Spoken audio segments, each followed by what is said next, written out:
Assalamualaikum, hello everyone, hello, welcome back to my channel. Oke guys, balik lagi bersama aku Nelly. Seperti biasa ya, aku bakalan melihat sebuah video. Dan video kali ini teman-teman yang mau kulihat ini sebuah video berjudul Super Bangga Indonesia akhirnya sukses mendamaikan Korea Utara dan Korea Selatan. Seriusan? Aku belum lihat loh videonya. Ya seperti kita tahu ya, Korea Utara dan Korea Selatan ini kayak ada apa namanya itu ya,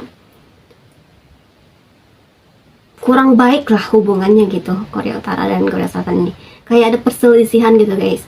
Kok bisa Indonesia dibilang sudah mendamaikan sukses gitu ya? Aku juga penasaran nih video.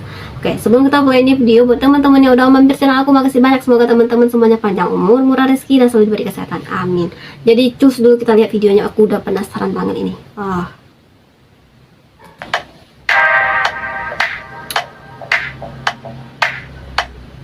Korea Selatan, siapa sih nggak tahu sekarang dengan Korea Selatan gitu, yang terkenal dengan K-pop, idolnya, K-drama. Dan siapa juga yang nggak tahu dengan Korea Utara, yang nuklirnya terkenal banget. Pengamat Korea Selatan, Dr. Cho Won-deuk, yang juga merupakan Research Professor Center for Asian Indian Studies dari The Institute of Foreign Affairs and National Security atau IFANS, menyebutkan Indonesia punya kapasitas besar untuk mendamaikan masih dua Korea. Kapasitas besar untuk mendamaikan. Indonesia adalah salah satu mitra terpercaya dan terbaik. Kalau hubungan Indonesia dan Korea Selatan emang dari dulu tuh emang udah bagus ya. Udah dari zaman Presiden pertama Indonesia, Pak Soekarno ya. Next Generation Journalist Network on Korea Batch 2 yang diselenggarakan oleh Foreign Policy Community of Indonesia atau FPCI bersama Korean Foundation pada hari Jumat 26 Agustus 2022 yang lalu. Belum lama ini kita lihat betapa Indonesia dengan luasnya mendamaikan perwakilan Korea Utara dan Korea Selatan.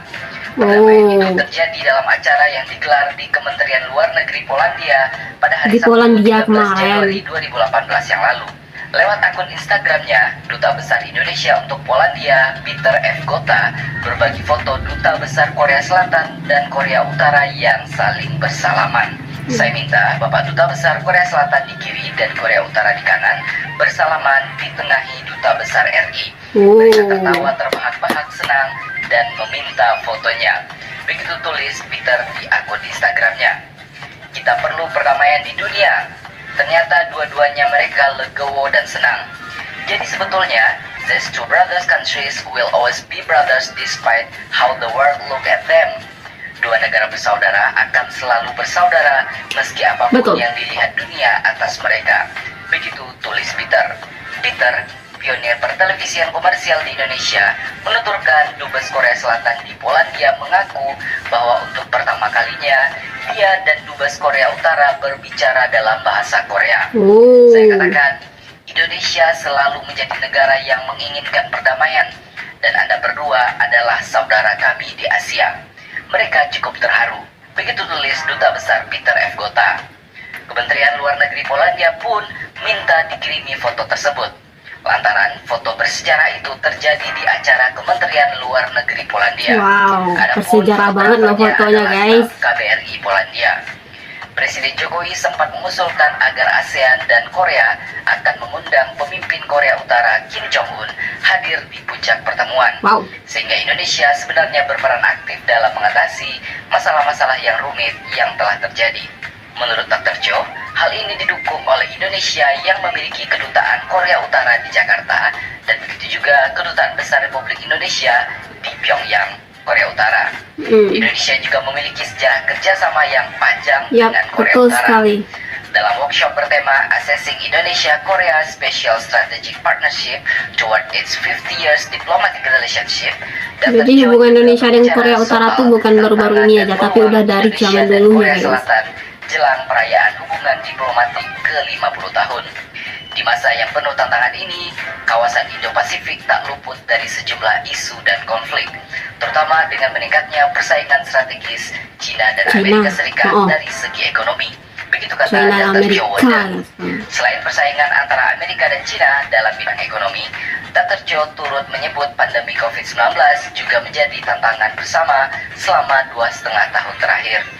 Dalam hubungan internasional, kita sekarang mengalami perang sekaligus perubahan yang sangat dramatis, sehingga menimbulkan tantangan yang belum pernah terjadi dalam segala bentuk. Dunia menjadi lebih rumit dan terpolarisasi, dan seperti yang saya katakan sebelumnya, kita telah menghadapi tantangan yang sangat sulit dan rumit dalam urusan rantai pasokan. Menurut Dr. Cho, ketegangan dan persaingan di kawasan Laut Cina Selatan turut menambah tantangan yang dihadapi oleh Indonesia Korea Selatan. Cina membangun fasilitas militer di pulau-pulau di kawasan Laut Cina Selatan. Oke.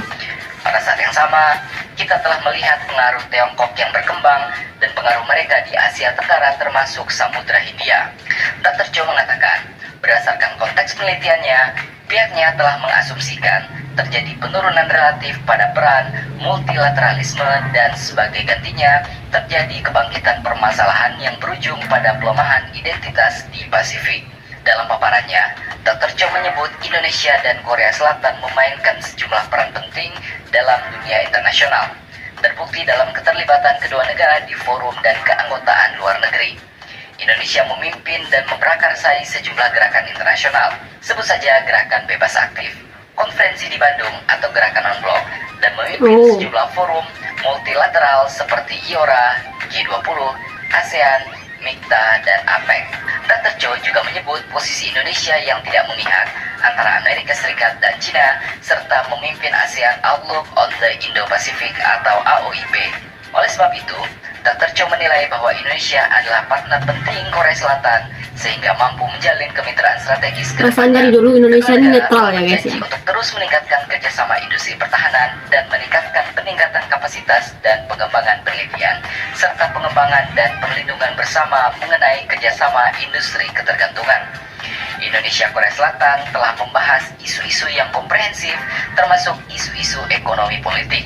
Dan seperti yang Anda ketahui, kami memiliki kerjasama pertahanan yang kuat dan Indonesia adalah salah satu importir terbesar senjata Korea Selatan, kapal angkatan laut, dan juga kapal selam. Dr. Cho turut menyinggung soal peran Indonesia dan Korea Selatan dalam bidang perdamaian dunia, terbukti dari keterlibatan kedua negara dalam isu-isu perdamaian luar negeri. Saya ingin menekankan bahwa kita perlu memiliki kesepakatan yang sangat besar untuk mempertahankan hubungan antara kedua negara untuk 50 tahun ke depan pada tahun 2023 ini. Kita pertimbangkan dan bisa jadikan tahun depan sebagai titik balik bagi kedua negara dan bekal bagi generasi penerus. Kedua negara perlu memiliki semacam komite untuk menarik kemitraan strategis untuk 50 tahun ke depan. Dalam workshop pertama Indonesia Next Generation Journalist Network on Korea Batch 2 yang diselenggarakan oleh Foreign Policy Community of Indonesia bersama Korea Foundation, hadir pula pembicara lain yakni Muhammad Takdir, Kepala Pusat Strategi Kebijakan Kawasan Asia Pasifik dan Afrika. Muhammad Takdir menyebut, terlepas dari sejumlah tantangan yang dihadapi kedua negara, seperti isu semenanjung Korea, Selat Taiwan hingga Laut Cina Selatan, kedua negara turut mengembangkan kerjasama dalam membuka peluang di masa mendatang, terutama dalam menyambut perayaan hubungan diplomatik ke-50 tahun 2023 ini. Ada pertanda baik di mana kedua negara membuka sejumlah peluang di berbagai proyek investasi di bidang industri otomotif, alat transportasi, industri petrokimia, listrik, air dan gas, industri baja, mesin elektronika, industri farmasi dan alat kesehatan, industri kulit dan alas kaki. Begitu kata Muhammad Takdir pada hari Jumat 26 Agustus 2022. Peluang ini tercipta lantaran Indonesia dan Korea Selatan tergabung dalam Indonesia-Korea Comprehensive Economic Partnership Agreement atau ICA-CEPA. Dalam hubungan kedua negara, Indonesia-Korea Selatan menurut Muhammad Takdir mengedepankan 3 fokus utama, yaitu kebijakan dan keamanan, ekonomi dan hubungan antar masyarakat atau people-to-people contact. Peluang ini terbuka lantaran kedua negara punya ambisi besar untuk mencapai target nilai perdagangan di bidang ekonomi mencapai 30 miliar US dollar tahun ini. Pasalnya, Korea Selatan adalah negara ke-6 yang memiliki nilai dagang terbesar bagi Indonesia, di mana tahun lalu total perdagangan kedua negara tahun 2021 mencapai 18,41 miliar dolar Amerika. Ini terwujud lantaran kedua negara juga tergabung dalam sejumlah forum internasional yang meliputi G20, MIKTA, APEC, ARF, VELAC, RCEP, IKCEPA, serta ASEAN Korea FTA.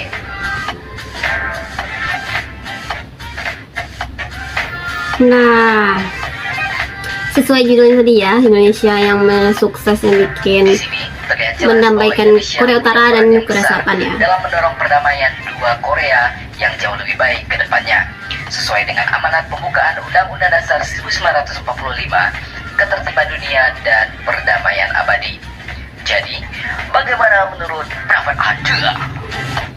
Nah, jadi itu jadi foto bersejarah lah tadi yang di Polandia tadi ya. Jadi the best nih Korea Utara dan Korea Selatan foto bareng gitu guys, dan di tengah itu Indonesia. Ternyata itu menjadi foto yang bersejarah ya, seperti yang kita tahu ya, Korea Utara dari dulu sama Korea Selatan kan masih berselisih gitu ya. Ya akhirnya bisa foto bareng gitu, jadi kayak momen bersejarah lah gitu. Kalau hubungan kerjasama Indonesia dengan Korea Utara kan memang dari zaman dulunya udah ada ya. Dari masa Presiden Soekarno pun udah bagus hubungannya dengan Korea Utara ya. Kalau sekarang dengan Korea Selatan pun lagi gercep-gercepnya kerjasamanya Indonesia gitu. Wah, bukan nggak mungkin nanti Korea Utara dan Selatan ini bisa berdamai gitu ya. Kita doakan aja yang terbaik. Nah teman-teman, mungkin kali ini kita cukup kesekian dulu videonya. Kita bisa jumpa lagi di next video. Bye, don't forget to like, comment, share, and subscribe. Yang lupa loncengnya diaktifkan juga. Oke, terima kasih. See you. Bye-bye. Assalamualaikum.